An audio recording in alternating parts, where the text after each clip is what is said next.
move on from this second inspiring lecture. Stephen's one was alarming, but also inspiring because it was telling the facts. Richard has just taken it there, from there. Now we are going to invite Professor Barron Orr. Barron is a friend of mine in a way. We are also colleagues. We work in the same unit with Richard. But Barron is a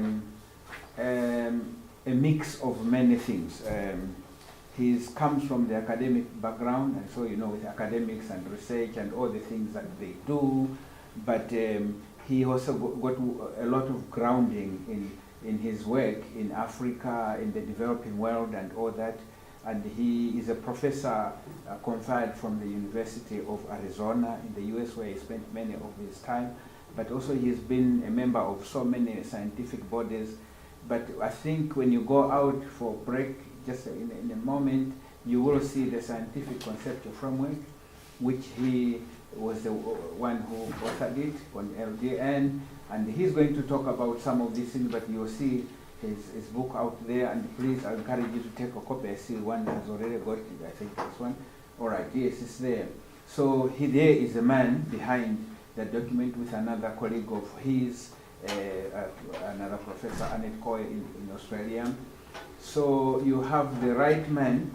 He's not as young as you, but he still tries to keep up with change with the young people because the world is changing. Listen to him carefully and take it from where Stephen left it and Richard has left it to see how it all comes together. So Barron, with that brief introduction, I would like you to address our young people. Pradeep was here just before you. Stephen also, as one of, we had to find someone who can appeal to them because they look at some of us and said, oh, this is a bunch of old people. Then Richard, and I give it to you. Then what we'll do, once Barron has made his presentation, now I kindly ask you colleagues, the three of you, for a few minutes, I'll open up for any questions that might come from the young people that we have, including their professors. Then we'll have tea, all right? So Barron, you have the floor. Thank you, John. I'm feeling a little older now. So I have a question. Who are you? Who am I talking to? Are you scientists? What kind of majors do you have in your studies? Who is the natural sciences here? Well, you just tell them who you are. Yeah? Tell me. Talk to me. Talk to Barron. What are you studying? Why are you here? Let me ask it that way. I volunteer this young lady from here. Okay? Yes. I guess the majority of the group is from the International Master of Environmental Science from University of Cologne. Right. But we all have, I guess, different backgrounds. So that might be the factor which influences it. Okay. And I did economics in my minor. Okay. So how many in the group would classify themselves as economics in your background or your current work? One. Yeah. How about political science? How about geography? How about chemistry? Okay. So we had a lot more natural sciences pop up. So what other sciences are in the room? Biology. Biology? Which kind? Like laboratory level or ecology? Any ecologists in the group? Okay. What about engineers? Any engineers? Okay. All right. So I got a better feel for a little bit of your background. And you now know what the problem is if you didn't already before you came in the room. I'd like to talk about a potential solution. I say that very mildly and meekly after the strength of the last presentation. So I'm not delusional to think that this is an automatic and easy fix. On the other hand, if we don't think outside of the box that we've been thinking in for decades, we'll never solve these problems. So let's have a look. So I'm not going to go into this because the other speakers have already told you what the problem is. And there's been some discussion in the last presentation, at least, about the relationship between each sustainable development goal and land. And generally, this is brought to your attention with the perspective that land can help us achieve these goals, which I agree with, and I like that positive spin. But what if we look at it the other way? You see any problem with these goals? If land can help us achieve these objectives, what do these objectives do to land? They compete, right? They're not all possible in the same location. You can't have a farm in the same place that you protect biodiversity. You can't protect water quality and also address economic growth easily. You can do it, but you have to really plan for it. And these aren't set up that way. They're discrete goals. And each high-level political platform where these goals are discussed, the last segment is how we're going to integrate the goals. But you already know the answer. We're going to use land to integrate the goals, which means that we have to figure out what we're doing with land. You may have heard recently that the Intergovernmental Panel for Ecosystem Services and Biodiversity, so it's sort of a sister scientific body similar to the IPCC that was mentioned earlier. They came out with a report, and you may have seen in the news, that we're going to lose 1 million species between now and 2050, I think, is what it is in the report. That's a lot, right? So if we can imagine that that kind of impact's going to take place, how in the world are we going to address zero hunger and also do something to prevent those species from disappearing? Well, we have to think about it more holistically. We need basically a balanced approach. We need to actually, right now, we forecast, we project climate change. We revise it based on new scientific data, but we project it. We project biodiversity loss. But what we don't do is project the loss of land. We don't anticipate it. We don't model it. We don't integrate it into our climate forecasts, our biodiversity forecast. It's assumed that land is an unlimited resource, but as Richard pointed out, it's not, right? So what we actually need is an approach that thinks more holistically and forces us to consider every time we make a land use decision, the impact that that decision has on everything else. Not a simple thing to do. And think about this. If this region over here has been zoned for commercial purposes, right now it's forest, but it's been zoned for commercial purposes, do you think that the land use planning exercise will include conservation planners? Will it conclude people worried about agriculture? Very unlikely. We don't work that way. We work in silos, right? Municipal planners, when they use their software, have a variable or 2 or 3 for the environment. Conservation planners have a variable or 2 or 3 for development. But the other side of it, if we switch that around, they have, the municipal planners have hundreds of variables related to growth. They can predict that growth. They can project it. They can place it. But they think of conservation with only 1 or 2 facets. And the opposite is equally true. So my point here is that requires us to think about the problem entirely differently, or we'll never keep up with what's going on. So I'm not the first person to think about this. In what's called Rio +20, so Rio is when these conventions were codified, or at least introduced in 1992. And in 20 years later, they reconvened and they basically said, we're not doing very well, what do we need to do? And one thing they came up with is to basically not get worse than we already are in net terms, right? So that means that for any new land degradation, we need to reverse past degradation at an equal level somewhere else in the same land type. Okay, that's what land degradation neutrality is. And the idea here is to pay attention to the relationship between land and all those other goals. Those other goals, when it's tied to land, are ecosystem services, right? They're what land and the environment provide us, essentially.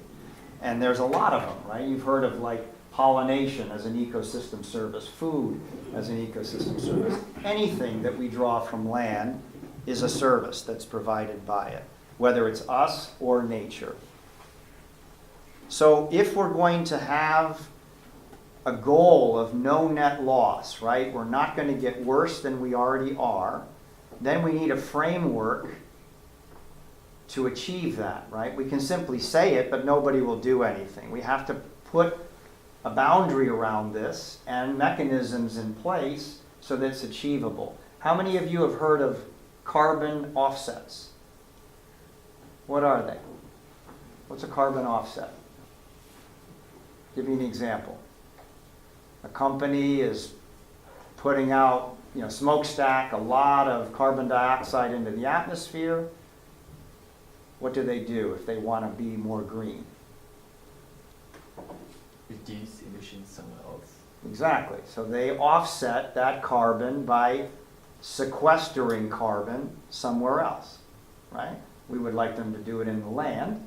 Doesn't happen very often, but that's the approach that would be much more conducive to meeting multiple goals. So the same thing is true with LDN. We're trying to offset these losses, basically. We don't use that terminology in this document. You'll see instead of offsetting, it says counterbalancing. And it doesn't talk about accounting rules because this is all voluntary and it's not market-based. So we avoided any terminology that could be politicized, essentially. So for the time being, it's not political, it's generic, right? That can change easily, of course. When you have a framework for neutrality, you need to know what it is you want to maintain. And in this convention, it's human health, well-being, food security, and healthy ecosystems, multiple objectives, right? So we've got the goal. That's the vision of LDN. Then in any framework for neutrality, you have to have a mechanism for neutrality. Basically, what are you offsetting? What are your losses? What are your gains, right? We've already talked about that. New degradation, new loss of land-based natural capital and the ecosystem services that flow from it should be offset by reversing past degradation and bringing back some or all of those ecosystem services, right? That's the idea behind this. That's what we call counterbalancing. To do this, it's a total change in our approach. It doesn't make us drop our previous measures, which are essentially, they're actually in this slide here, restoration and rehabilitation, and sustainable land management. We still have to do those things. There still have to be actions on the ground or we will fail, right? But the reality is that over the past few decades, we've actually gotten very good at restoration and very good at sustainable land management. The science is very strong, and actually the practices are highly effective. But we're still failing. We're nowhere close to keeping up with new degradation. That means that this problem is not about our management decisions, at least not entirely. It's partially about it. It's about our planning, right? In the IPBES report, those 1 million species, they're not lost to overgrazing or bad farming practices. They're lost by land use decisions. We're going to convert that to farmland and we're going to put the shopping center over here. That is what's changing our land today at an accelerating rate. In the old days, meaning up until maybe last week, in the old days, countries like this one patted themselves on the back because we actually are improving our forests in Germany.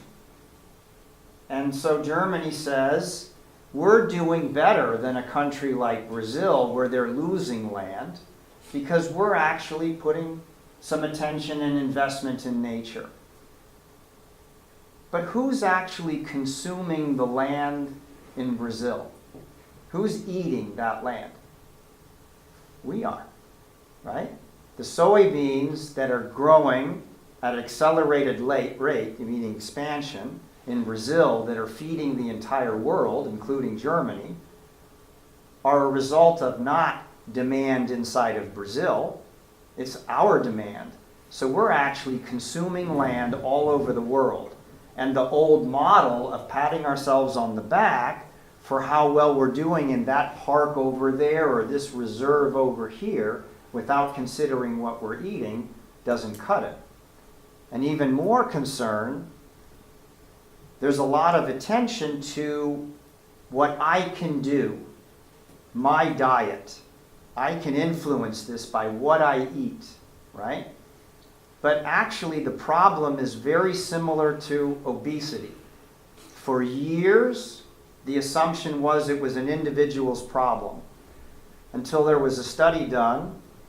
Actually, it was based on heart study that was done for 30 or 40 years in a city in Massachusetts. They reanalyzed the data, and guess what they discovered? Obesity is contagious. If you are obese, it's more likely that your friends and your family members are obese too. And if you're not, the opposite. And also what they discovered is that it's actually not about individual choices, it's about policies. They can actually track in the United States a change in policy related to how they produced sugar and included it in products that totally changed the calorie intake of most products that were in the grocery store. That's not something we control. That's a policy, right? It's not a policy that was intended. They had no idea what the ramifications would be. But my point is, we're not going to solve this only by being good citizens. We're going to solve it by pushing policymakers to make better decisions for all of us, right? In other words, what incentivizes the sustainable food that you want to eat? What incentivizes the farmer in Brazil not to plant soybeans, but to protect the forest? We do, through government policies. It's not something that's magical. The market's definitely not going to do it alone. We have to contribute to this. So there's a planning component to this. And to see how this works, this is a hypothetical area with different land types. Let's call the blue grassland for this example. And now let's imagine that we're going to plan or we're going to anticipate degradation in all of these units. And then we're going to try and ensure that those that are at risk, we reduce the risk, sustainable land management. Those that are already hit pretty hard, we might try rehabilitation or restoration activities. But we don't have enough money to do it everywhere. So some of them we're going to have to accept we're going to lose. And if we do that, and we try to look at all of them relative to today, their status today, can we, and when they're added up, achieve no net loss? In this case, we see we've anticipated a negative change, and we're not deciding to invest in solving that. But in this case, we are investing in a sustainable management approach. Therefore, we anticipate a positive change, a gain in our mechanism for neutrality. If we add these up, we end up with where we think we will be. Today, this exercise is not done anywhere. It's a brand new concept. It was only endorsed in 2017. But what has started is countries are setting targets. The first step towards doing this on a regular basis in all planning activities. We do this with something called a response hierarchy. Have any of you heard of a mitigation hierarchy? It's used in biodiversity and climate change. So this is different. It's different with land because the truth is with land you only have one choice, right? If it's already degraded, all you can do is restore it or leave it alone. If it's looking like the practices might lead to degradation, you can reduce the risk. And if it's looking just fine and you want to prevent problems, then you avoid the risk. That's your choices, basically. And if we take the whole landscape and we look at all three of these categories for all land, we have a chance of achieving land degradation neutrality. And this is the key sentence. It's a lot easier to avoid degradation than it is to reverse past degradation. And what that IPBES report that I told you about shows us is we're nowhere close to avoiding new degradation. We need to really start paying more attention to that side of the equation. And then, of course, the framework has to be monitored, and we have an approach to that. It's a very simple one. I won't go into the detail here. It's meant to be simple because it's meant to be indicative. So monitoring land degradation neutrality is not monitoring land degradation for planning. That would involve lots of data, many, many different variables. But for LDN, we only want a few. We want to make it very easy for countries. So we use land cover change, which is a transformational variable. I've already talked about it.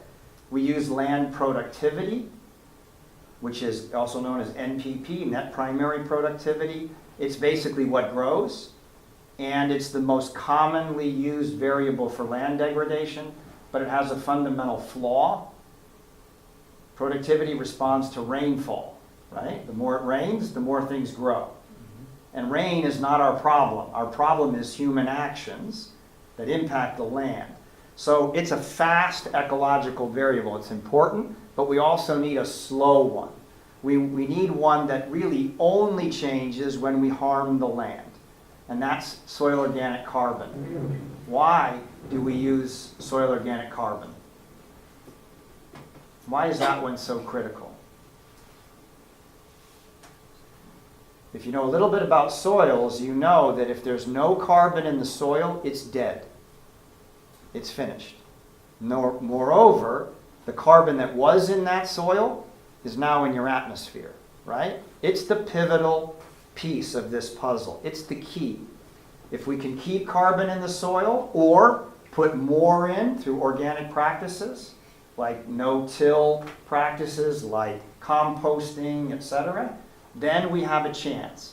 And what Richard is saying is, if we actually spend a lot more investment in doing that on land, we get multiple benefits.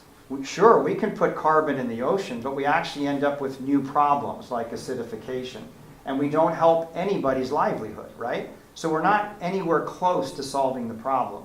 The only way to do it is to deal with land itself, and it's actually a natural process. You can't harm anybody by putting carbon back in the soil. You actually are doing good for everybody if you do it.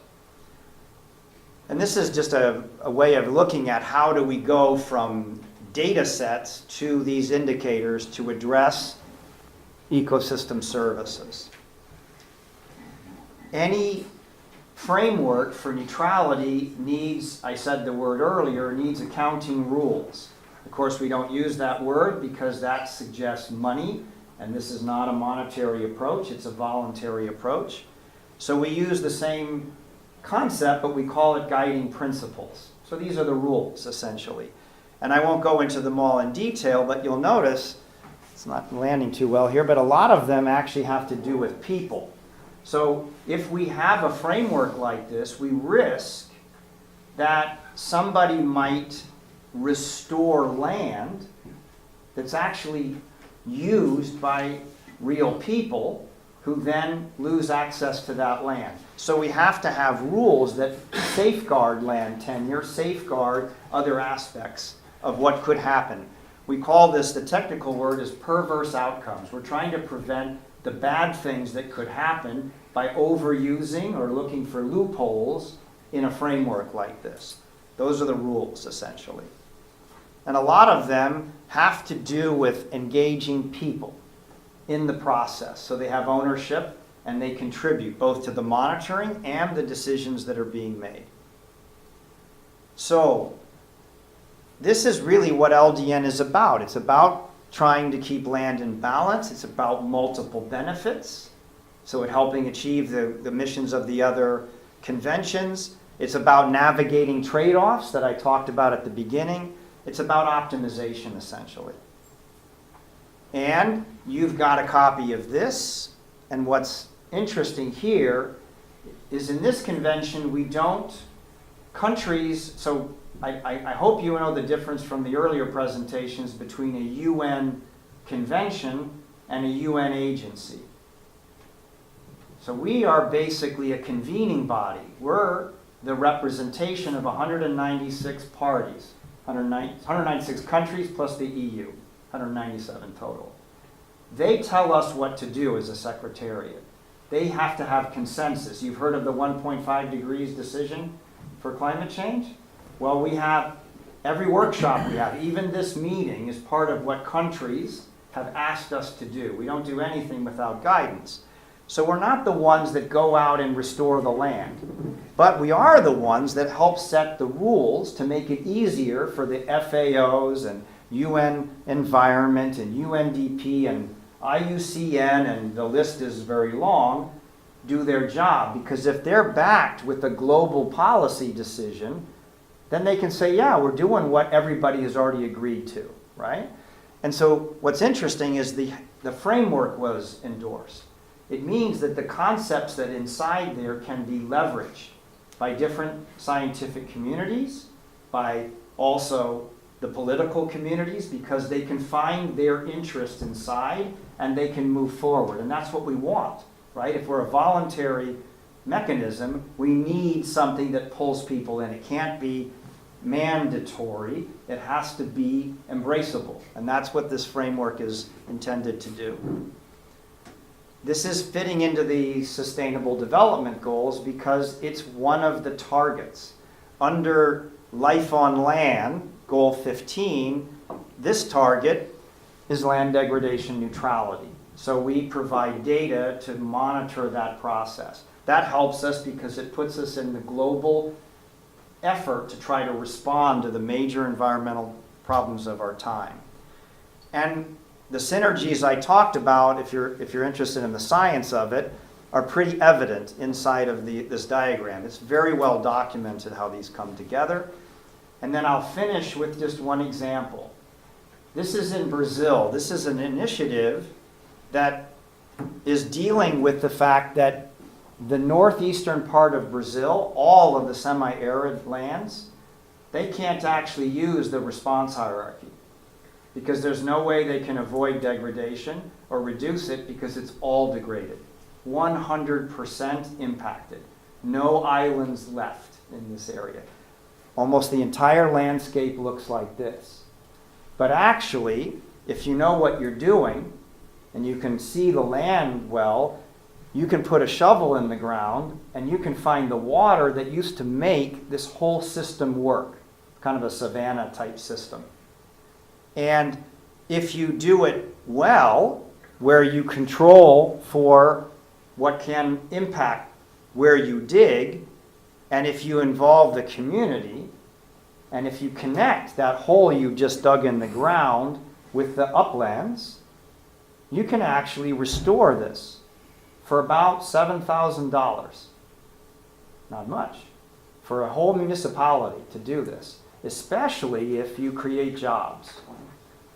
Especially if you worry about social problems, right? If you actually combine your economic development strategy, your land degradation or environmental strategy with your social programs, if you put them all together, you can actually achieve land degradation neutrality. And the impact here is quite stunning. When it works, it's amazing. And this kind of thing, they're engaged because they actually see it work and they realize that their children might be able to live off that land. And that's only going to happen if we protect their rights. So they went into this ensuring that land tenure was secure. All those perverse outcomes they worried about in advance before investing in this. 122 countries now are setting LDN targets. The blue countries. What's wrong with this picture? That's a lot of countries. But what's wrong with this picture? Who's not setting targets? The developing world, the developed world. The only developed country that is setting targets is Italy. The only one. All the rest, basically, with a few exceptions, the countries that are not developed, that don't have target setting, are at war. Otherwise, they're in the game. It's totally voluntary, and they're fully committed because they recognize that a solution is necessary. To actually have 51 countries actually adopt in governmental processes these targets is a huge achievement. I mean, it's difficult to get anything approved by a legislature. But to have that many countries do that says we're on the right track. But we've got to make all the other pieces of the puzzle fit together. That's it. Thank you very much.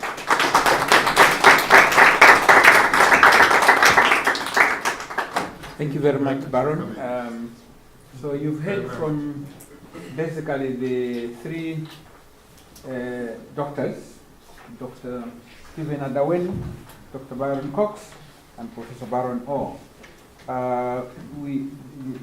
The presentations range from land degradation and its impact on society, presented by him, and then land degradation and the SDGs, the issue of land and the SDGs, and then how we can actually find possible solutions towards the challenge that we face in the context of SDG 15.3.1, which is on land degradation, right? That's the target. So I really want to thank our presenters and also thank for your indulgence to have to listen to the 4 presentations because Pradeep also was here, our Deputy Executive Secretary, alien.